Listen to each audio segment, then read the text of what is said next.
Do you think that the UPND under President Hakainde Hichilema, they are demonstrating in as far as dialogue is concerned, going by examples, for example, like we saw, I think, in a long time, seeing the former head of state shaking hands, sitting on the same chair, you know, with the sitting head of state, like it happened. Something that was strange under your administration. No. Apparently, it was not strange under the PF administration. If you remember very well, the only problem a former head of state, the only period when the former head of state, you know, was sort of, you know, segregated and maybe, you know, ill-treated, was in 1991, 1991 to about 2001. Right. When Mwanawasa came, President Chiluba, of course, yes, the President Kaunda, who had been put on the bench, came on the floor. When Mr. Sata came, we would see Arabi, we would see President Kaunda and President Chiluba.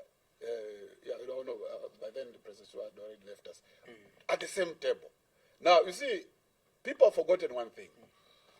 When PF was ruling, President Hakainde was merely like me. Maybe even not like me. He was just the president of a political party. Of course, but he was he had the population. He was commanding the population. Okay, so he did not have the status of a president or a former president.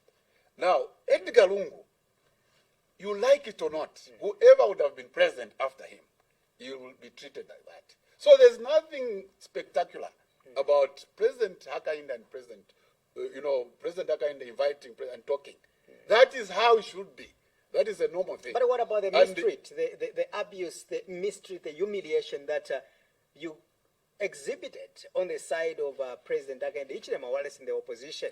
Yeah. You know, talk about the state funerals, HH was more like sidelines. Exactly. So on the state funeral, particularly of KK, if you saw, he was actually invited. And like other opposition leaders, HH was actually invited, but he chose to stay. But you see, the way the media has portrayed it, like Onon was at home watching, there is an invitation. There was no way it could have been stopped. You see, for a national funeral, everyone comes, just like it has been the case. If you look at other leaders, actually, they did come. So it has actually been a wrong impression created that actually HH was sidelined from attending a funeral. And at the funeral, everyone is mourning, and there was no way. It was the aspect of security as well. You know, at times he could stay away for the sake of wanting peace to prevail. Because each time he attended such of those events, you'd see confusion, cadres fighting, you know. You'd see sometimes even the former head of state, President Edgar Lungu, was not willing to greet him, to shake hands with him. You know, there are several photos. You know, the good thing of documenting these things, there are several photos, President Lungu and Hakainde in opposition, meeting and chatting. One of which was at St. Ignatius. So if there was such fear, I think they were just fears. Now, if you've seen, no matter how much Kadarism could be, it is very rare that an opposition leader would be attacked. Yes, they could fight amongst themselves, but they receive that respect. And I think that's being very Zambian. So his staying away had totally nothing to do with him being blocked or being disrespected or telling people that, no, this. So he probably would have had his own fears at that time and thinking that, no, look, if I went there, this would happen. Let me get your opinion.